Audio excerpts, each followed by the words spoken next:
Hi friends, ఈరోజు వీడియోలో Andhra and south India Tamil Nadu special రసం ఎలా తయారు చేసుకోవాలో చూపిస్తున్నాను. వీడియోని ఎక్కడ స్కిప్ చేయకుండా చూడండి. మా మమ్మీ పప్పు రసం చేస్తుందండి. ఈ పప్పు రసం మా మమ్మీ చాలా బాగా చేస్తుంది.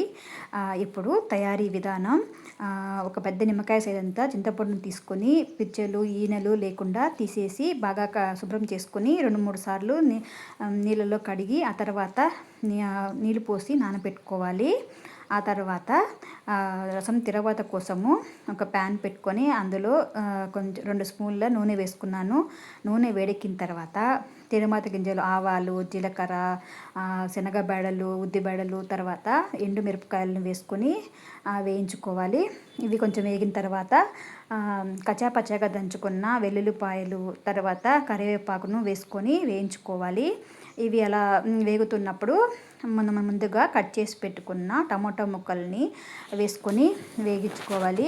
ఇవి అలా మగ్గుతున్నప్పుడు కొంచెము ఉప్పు వేస్తే ఈ టమాటో ముక్కలు తొందరగా మగ్గి సాఫ్ట్గా అవుతాయి. ఆ తర్వాత ఇవి టమాటో ముక్కలు తిరగమాత అంతా బాగా మగ్గిన తర్వాత ఇందులో కొంచెము ఒక 1/2 స్పూను పసుపు వేసుకోవాలి. పసుపు ముందుగా వేయకూడదండి, ముందుగా వేస్తే తిరగమాత మాడిపోతుంది. అందువల్ల మగ్గిన తర్వాత వేసుకోవాలి. ఆ తర్వాత 2 స్పూన్లు రసం పౌడరు, మా మమ్మీ ఇంట్లోనే చేస్తుందండి రసం పౌడరు.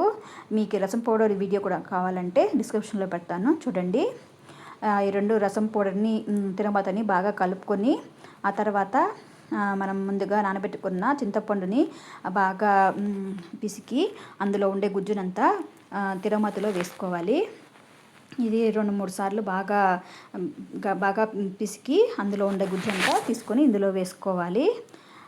ఆ తర్వాత మనం ముందుగా ఉడకబెట్టుకున్న పప్పుని ఇందులోకి వేసుకొని కలుపుకోవాలి. రసము పప్పు బాగా కలుపుకొని ఆ తర్వాత రసం వేడెక్కిన తర్వాత కొంచెం పొంగు వచ్చే టైంలో ఉప్పు చూసి, ఉప్పు సరిపోకపోతే టేస్ట్ తగినంత ఉప్పు వేసుకొని రసంలో ఉండే టమాటా ముక్కలంతటినీ బాగా చేత్తో నలిపితే టేస్ట్ అనేది ఇంకా బాగుంటుంది. ఆ తర్వాత 2 బెల్లం ముక్కల్ని వేసి రసాన్ని ఉడికించుకోవాలి. అంతేనండి, ఎంతో టేస్టీ పప్పు రసం రెడీ అండి. మీరు కూడా ట్రై చేసి ఎలా వచ్చిందో మా కమెంట్ రూపంలో తెలపండి. Thank you for watching.